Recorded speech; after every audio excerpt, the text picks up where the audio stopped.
그럼 우리 신준석 변호사님과 함께 이준석 한번 파헤쳐보도록 어때요? 하겠습니다. 설레세요? 설렘을 부인할 수 없습니다. 솔직히 나도 설레는 내가 너무 그래요? 좀 그런데 네, 눈웃음이 장난 아니에요 지금. 얼굴 상기 내셨어요. 입이 귀에 걸렸어. 서로는 좀 생략하시죠. 그래요? 바로 갈까요? 바로 들어가야죠. 피의자. 시간도 없는데 지금. 피의자 이준석 갑니다. Let's go. 어제 조사 받았습니다. 어떻게 지금 참고인 아니고 피의자란 말이에요. 피의자.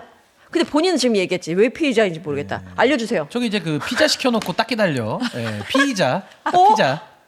나 좀 무섭다. 우리 보고 서론 없애라고 해놓고서 예, 저거 이렇게 하려고. 좀 개그로 좀 풀어놓고 가야 그래요? 뒤에 센 말들이 나오기 역시 때문에. 신준석이다. 좋아요, 좋아요. 제가 좀 아이스 브레이킹 했고요. 네. 아니 근데 브레이킹 된거 맞아? 이준석의 입장은 내가 왜 피의자인지 모르겠다. 네, 네. 알려주세요. 막 이렇게 하고 있어요. 예. 그래서 알기 쉽게 어허. 제가 정리를 좀 좋습니다. 해보면요. 네 죄를 알렸다. 알려주겠습니다. 모른다고 하니까 모르는 것도 이상하지만 결국에는 국민의힘이라고 하는 정당에서 공천을 합니다.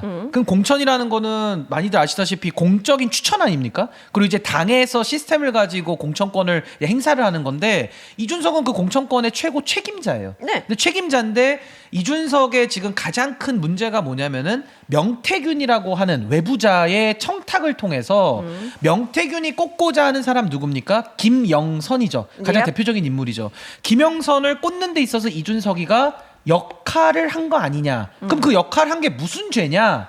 가장 대표적인 범죄 성립이 업무방해가 됩니다. 업무방해예요. 업무방해죄. 근데 이런 얘기를 언론인들도 잘 안 해요. 그러니까 저는 이건 좀 지적 게으름이라고 좀 보기 때문에 왜 업무방해죄인지 제가 알기 쉽게 설명을 드릴게요. 어디 네네. 이준석이가 뭐라 그럽니까? 아니 내가 당대표인데 공천권이 내 업무인데 내가 개입했다라는 게 말이 됩니까? 이건 특검이 저랑 윤석열을 엮는 무리한 약간의 무슨 시도다. 무리한 시도다 이런 오. 식으로 빠져나가고 있는데요. 이화여대 총장이 정유라를 부정입학시켰을 때 누가 처벌받았습니까? 누가 처벌받았어? 이화여대 총장이 처벌받아서 네네네. 구속됐어요. 그 이화여대 총장은 입학 관리 업무의 책임자 아닙니까? 그 권한이 없습니까? 총책임자. 총책임자면서 권한자죠. 예. 근데 그 사람이 이화여대의 업무를 방해했다라고 해서 업무방해죄로 정유라의 부정입학에 대해서 처벌을 받고 구속이 됩니다. 네, 바로 그 사례가 그러면은 등장하는군요. 이화여대가 국민의 힘이고 이화여대 총장이 누굽니까? 그게 이준석인 거고 외부에서 부탁한 최순실이 명태균 되는 거고 네. 그리고 정유라가 이제 김영선 되는 거예요. 그러네, 딱딱 떨어지네요. 똑 떨어지는 구조잖아요. 오. 그래서 이런 것들은요. 내가 권한이 있으니까 무슨 짓을 해도 돼라는 이준석의 말은 궤변이다. 네. 윤석열도 그렇게 치면 계엄이 본인 권한이니까 처벌할 수 없어요. 그리고 예를 들어 그 입학 사정에 관한 문제도 그 총장들 처벌받을 수 없죠. 그리고 대기업 회장들 배임죄로 다 처벌할 수 없죠. 다 본인 권한 안에서 한 거거든요. 그러네요. 근데 문제는 그 권한을 자기를 위해서 썼다라고 했을 때 배임죄도 성립하고 업무방해죄도 성립하고 별별별 그 범죄 구성을 하는 거거든요. 그래서 이준석의 말에 그 가장 큰 모순을 제가 지적을 하는 거고 네네. 두 번째는 내가 윤석열하고 원수지간이었는데 오. 어떻게 공모를 하냐. 윤석열이 나를 얼마나 싫어했는데. 얼마나 우리가 싸웠고 원수지간인데 이런 거를 같이 해먹는다고 우리가 속닥속닥 하겠습니까? 라는 네. 반론 아닙니까? 예. 근데 우리 형법에는 순차 공모라는 개념이 나와요. 순차 공모요? 순차 공모. 그러니까 쉽게 말해서 우리 셋이 어. 동일이 모여서 우리 셋이 범죄를 짜야 공범이 되지 않아요. 우리 묘성 앵커님이 추자님하고도 짜고 저랑도 짜. 이렇게 짜가지고 순차적으로 해서 저는 제 역할을 했다. 공범이 되는 겁니다.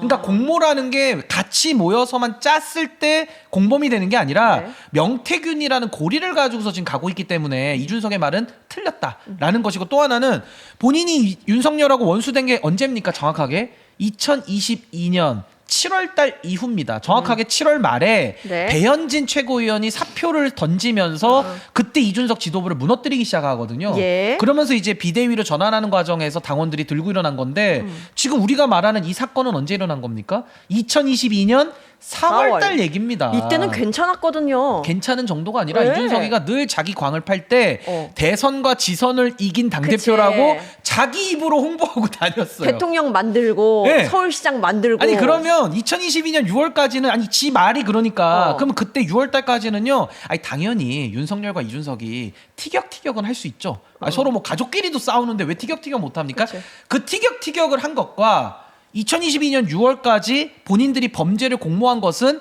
다른 얘기인 거예요. 그러니까 2022년 7월 달 이후에 사이가 틀어진 걸 가지고 이준석이는 국민들이 모를 거라고 생각을 하고 그러게요. 시간과 순서를 바꿔버리는 겁니다. 그러니까요. 그래서 본인은 나는 싸웠기 때문에 윤석열하고는 이런 거 공모하는 관계 아닙니다. 라고 지금 거짓말을 하고 있는데 시점 자체를 뒤섞는 오류를 범하고 있다. 요 두 가지를 제가 좀 먼저 말씀드립니다. 지금 너무 정확해요. 맞는 얘기고 네. 방금 이준석이 해명 프레임에 나랑 사이가 안 좋았고 혹은 윤석열이 나를 미워하고 싫어했는데 왜 공범이냐라고 해명을 하고 있잖아요. 근데 이렇게 반박을 해주면 됩니다. 네. 그러면 아니 그 사람이 해명을 한 내용을 담고 뒤에 뒷받침을 해줘도 되는데 지금 언론에서는 어떻게 다루느냐 그 얘기를 그대로 갖고 와서 이준석 따옴표 땁니다. 내가 왜 피의자인지 모르겠다. 이렇게 잔뜩 실어주는 거예요. 그렇게 있어요. 지금 한번 기사를 보십시오. 다 완전 그래, 다. 뒤덮여졌습니다. 그래서 문제는 맥락을 빼버렸다는 거예요. 저 방금 우리 신인규 변호사님이 입이 달려 있고 당신들에겐 귀가 있으니 듣고 쓰시면 되는 건데 예, 예. 맥락을 거세버리니까 사람들은 그 말만 아 그러네 이준석이 억울한가라고 느낄 수밖에 없는 상황이다. 그래서 핵심 질문에서 그냥 물으면 되는 거예요. 방금 말씀하셨듯이 막았냐 너 공천 개입할 때 너 방조했냐 실무라인에다가 너는 뭘 지시했냐 등등등 그 질문만 몇 개만 해서 그 내용만 담아놔도 읽는 독자들이 판단할 수 있다는 겁니다. 그래서 우리 지금 언론에서 물량으로 쏟아내고 있는데 그 재래 언론에서 거세한 맥락을 우리가 반드시 찾아가야 된다. 그래야만 진실에 가깝다라고 말씀을 근데 드릴 수 있겠습니다. 이준석이는 100% 기소됩니다. 이게 기소가 안 될 수가 없는 게 저는 지금 명태균에 대해서도 수사가 중단된 게 참 이해할 수가 없는데 이게 왜냐하면 공범 관계로 치면은 최소한 명태균과 이준석 공범이고요.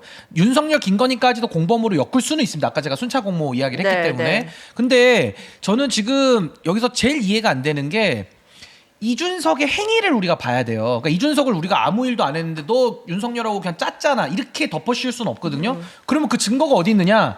이미 다 나와 있습니다. 네, 네. 시사인에서 다 보도를 했어요. 그럼 이준석이 어떤 행위를 했기 때문에 처벌을 받느냐? 아까 제가 업무방해죄라 그랬잖아요. 이준석이가 이 범죄에 대한 인식이 있을까요, 없을까요? 있겠죠. 있습니다. 그 네. 증거가 나왔습니다. 그게 뭐냐? 시사인에서 보도한 바에 따르면 2022년 4월 말경에 네. 이준석이 명태균과 카톡을 한 내용이 이미 세상 앞에 다 나왔습니다. 거기 카톡이 이준석이가 명태균에게 뭐라고 하느냐. 명태균은 가짜 여론조사 해가지고 납품해서 본인의 권력 채권을 쓴 사람이잖아요. 근데 명태균이가 막 여론조사 갖다 준다고 하니까 이준석이가 명태균에게 뭐라고 지시하느냐. 이게 중요합니다. 뭔데요? 윤상현이 공관위원장이니까 함성득 교수 통해서 윤상현한테 토스해주세요 이렇게 이야기를 합니다. 이준석이가. 그러니까 이준석도 이게 자기가 직접 줄 수도 없다라는 걸 이미 알고 있는 거예요. 그러니까 함성득을 통해 가지고 윤상현한테 토스하라라는 2인 3각의 구조를 이준석이가 짜는 겁니다. 직접적인 걸 벗어나서 쿠션을 치는 그러니까 거지. 자기도 직접 못 주는 거예요. 아니 뇌물 받을 때 내가 직접 받으면 걸리니까 운전기사 보내는 거랑 똑같은 거거든요. 그러니까 이런 식으로 본인도 범죄에 해당한다라는 위법성 인식을 갖고 있어요. 네. 이 가장 단적인 증거고 또 하나는 5월 9일자입니다. 그것도 이미 다 시사인에서 보도를 했어요. 네. 뉴스파트 보도했고 거기도 뭐라고 나오냐. 갑자기 뜬금없이 밤에 이준석이가 명태균 청탁자한테 연락을 합니다. 갑자기 카톡으로. 먼저. 뭐라고 합니까? 거기 창원의창은 경선하라던데요? 그러니까 내부 정보를 알려줘 버려요. 맞아. 먼저 흘렸어. 그때. 업무상 비밀을 그냥 유출해 버립니다. 네. 왜? 청탁자한테 둘이 공범이니까. 공범이니까 소통이 되는 거예요. 내부 정보를 지금 무슨 비둘기가 나뭇가지 갖고 오듯이 이준석이가 지금 물고 오는 거예요. 내부 정보를. 이렇다고 합니다. 명 박사님. 태균이 삼촌 이러면서 갖고 오는 거예요 지금. 그 이준석은 명태균은 거죠. 아이고 우리 똥개 잘했네. 이렇게 되는 거예요 네. 지금. 그러니까 이런 제가 지금 예를 든 것만 두 가지만 보셔도 네. 야 이놈들은 같이 해먹었네 라는 생각이 들지 않습니까? 그렇기 때문에 저는 지금 특검이 가지고 있는 지금 제가 언급한 이 신문 지면상에 나온 디지털 증거 외에도 네. 많은 증거들과 또 많은 진술들을 지금 받았을 거기 때문에 전 이준석이가 이 수사망을 피해가기는 매우 어렵고 네. 저는 지금 이게 창원 의창만 수사할 게 아니라 2022년 6월 달에 지방선거와 재보궐선거를 같이 치른 건데 네네. 이상하고 희한한 공천이 한두 개가 아니거든요. 전 거기에 대해서까지 수사 범위 더 확대해야 된다. 전 그렇게 진짜 이 봅니다. 바닥에 이준석 맥락을 따라가기 힘든 기자님들께 감히 말씀드리건데 저기 이준석 박사님이 계세요. 네. 근데 우리 이 선생님이 또 방송하고 있을 때 또 기자분들이 연락이 힘들면 또 황희두 박사님도 계시고 여러 박사님들이 황 박사님이 요즘 왕성하게 그리고 황 하죠. 예. 박사님 박사님 많으세요. 그러네요. 이렇게 전화 드리고 맥락을 좀 쫓아오시기 바랍니다. 네. 지금 방금 연도 날짜까지 딱딱 하는 거 보셨잖아요. 2024년 4월과 또 5월 9일 말씀 요거 지금 주셨습니다. 10분의 1만 깐 겁니다. 예, 더 있습니다. 예, 예. 10분의 1만 깐 거예요. 눈 알 좀 보세요. 저 사람 미친 사람이에요. 이준석한테. 10분의 아니, 1 근데 말씀해 주셨으니까. 저 예. 적극적으로 표현해 주십시오. 정의 실현에 미친 사람입니다. 아, 맞습니다. 이준석에 미치진 않았어요. 사랑한 게 아니었어요? 네, 정의 실현에 미쳐 아하, 있습니다. 그렇군요. 아니 근데 이거 진짜 바로 안 잡으면 정말 네네네. 맞습니다. 정당 민주주의가 형해야 되는데 아니 꼭 통일교만 문제예요? 명태균은 문제 아닙니까? 다 문제죠. 다 문제인 거예요 이게. 그렇습니다. 뭐 통일교 그렇게 해야 특검만 되는데. 해야지 이준석 특검 왜 안 해 그러면? 그러니까 그러게. 이준석이라는 해야 되는 사람을 거죠. 정확히 타격하는 게 저는 진짜 100% 동의하는 게요. 이준석의 이 행태가 굉장히 문제가 많은데 이상하게 이준석에게만 가면 그냥 넘어가져요.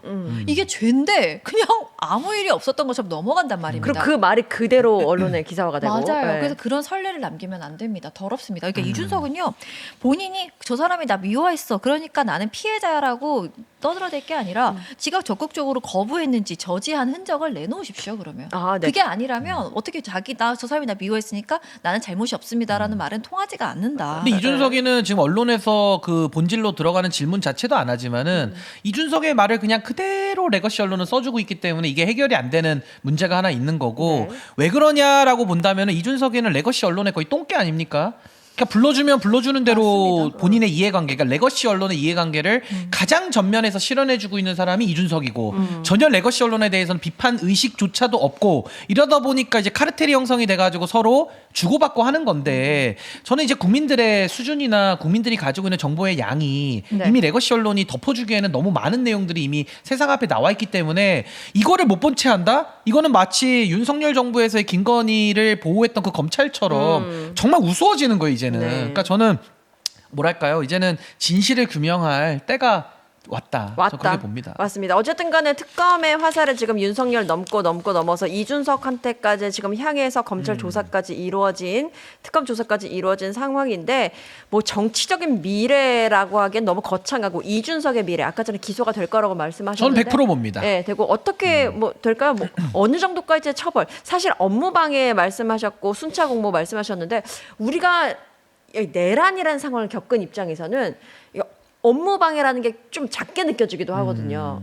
어떻게 아유 친위 쿠데타에 비하면 진짜 약해 보이죠 예. 느낌적으로. 그러니까 이준석의 정치적인 타격, 그가 받을 타격은 어느 정도 될지 좀 궁금한데요. 아니 근데 일단은 뭐 법률적인 문제니까 이건 이준석의 새치혀로 농락할 수 있는 단계는 이미 지나섰다고 봐요. 네. 이미 특검도 마찬가지고 이게 이제 기소가 되면 이제 재판을 받을 거기 때문에 이제는 뭐 법과 원칙 또 증거에 따라 가지고 재판부가 이제 이 사안을 다룰 텐데 저는 뭐 업무방해죄라는 것이 원래도 중하게 처벌을 받는 데다 더해서 이건 정당의 업무를 방해한 거기 때문에 정당 민주주의를 파괴한 혐의까지 더 있는 거거든요. 그래서 아마 업무방해가 이제 5년 이하로는 돼 있는데 네. 아마 아주 중하게 이거는 처벌, 그러니까 구형이 나오고 또 선고형이 나오지 않을까. 그래서 이준석은 이걸로도 배지가 날아갈 가능성이 매우 높아요. 근데 그래요? 저는 이준석 이걸로 배지 안 날아가도 네. 어차피 정치도 하긴 어렵습니다, 사실은. 그리고 그렇게 돼야 마땅한 거고요. 그래서 아마 뭐 정치적인 미래가 밝지 않고 매우 어둡다 생각이 듭니다.